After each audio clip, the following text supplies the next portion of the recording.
మైకులో మాట్లాడొద్దు, స్టూలు ఎక్కొద్దు, నడుస్తూ పోండి. అదేగా పాదయాత్ర.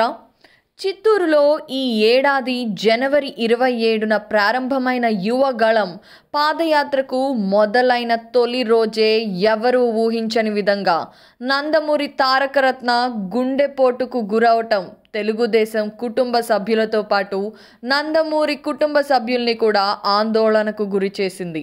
లోకేష్ పాదయాత్రలో ఇది ఊహించని ఘటన అనే చెప్పాలి. ఇక దాని తర్వాత రోజు చిత్తూరు జిల్లా పోలీసుల నుండి ఎదురైన సంఘటన అత్యంత హీనంగా, హేళనగా పాదయాత్రను చిత్రీకరించే ప్రయత్నాలు కూడా జరిగాయి.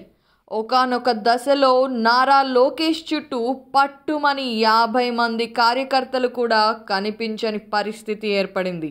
దీనికి కారణం కేసులు, నిర్బంధాలు, బెదిరింపులు. దీంతో పాదయాత్ర నిలిచిపోతుందని, ముందుకు సాగదు అనే అంచనాలు కూడా వచ్చేశాయి. 226 రోజులలో 11 ఉమ్మడి జిల్లాలలో 97 నియోజకవర్గాల గుండా సాగింది.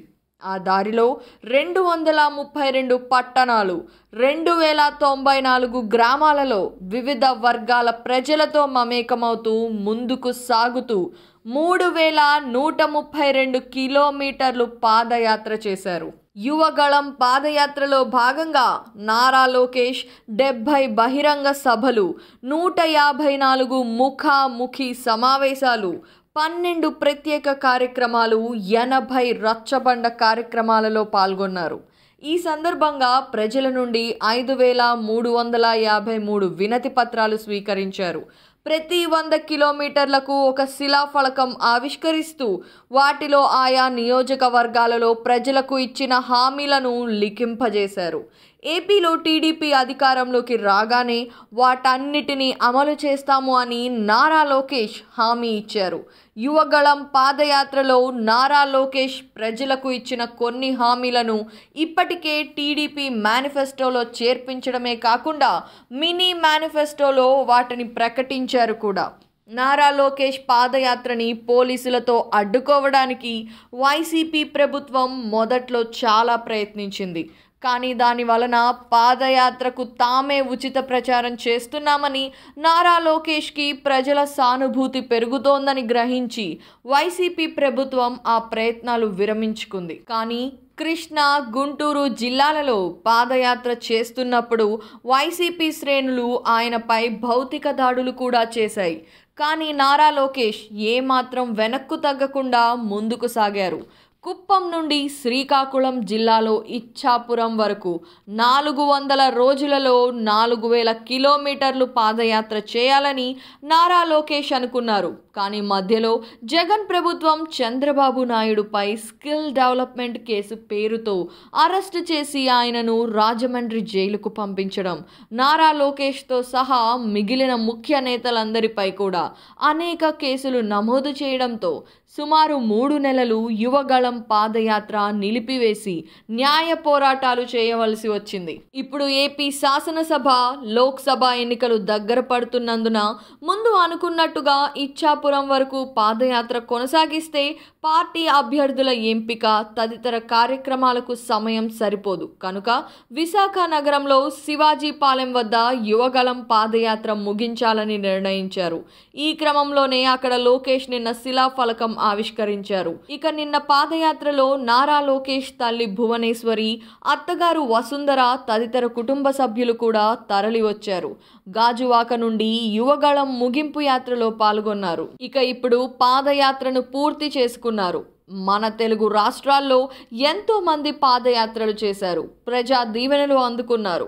అధికారంలోకి రాగలిగారు. 1994లో ఓటమితో కాంగ్రెస్ పార్టీ కకలా వికలమైంది. 1999లో రెండోసారి ఓటమి ఎదురు కావడంతో కోలుకోలేని దెబ్బ తగిలింది ఆ పార్టీకి. తరువాత చంద్రబాబు ఎత్తుగడలకు పార్టీ ఉనికి కూడా లేకుండా పోయింది. అటువంటి సమయంలోనే నేనున్నాను అంటూ వైఎస్ రాజశేఖర్ రెడ్డి కాంగ్రెస్ పార్టీ శ్రేణులకు భరోసా ఇచ్చారు. ఉమ్మడి రాష్ట్ర వ్యాప్తంగా పాదయాత్ర చేశారు. చేవెళ్ల నుండి ఇచ్ఛాపురం వరకు పాదయాత్ర చేసి కాంగ్రెస్ పార్టీ పూర్వ వైభవానికి కృషి చేశారు. 2004లో ఆ పార్టీని అధికారంలోకి తీసుకురాగలిగారు. 2013లో చంద్రబాబు కూడా పాదయాత్ర చేశారు. కుప్పం నుండి విశాఖ వరకు పాదయాత్ర చేపట్టారు. దాదాపు 67 సంవత్సరాల వయసులో పాదయాత్రకు దిగడం అంటే మామూలు విషయం కాదు, పెద్ద విశేషమే. ఆ ఎన్నికలలో చంద్రబాబు గెలుపొందారు. అటు తర్వాత జగన్ 2018లో పాదయాత్ర చేశారు. అటు సిబిఐ కేసుల విచారణకు వారం వారం హాజరవుతూనే పాదయాత్రను కూడా పూర్తి చేశారు. కడప జిల్లా నుండి శ్రీకాకుళం జిల్లా ఇచ్చాపురం వరకు యాత్ర కొనసాగింది. 2019 ఎన్నికల్లో జగన్ అధికారంలోకి రాగలిగారు.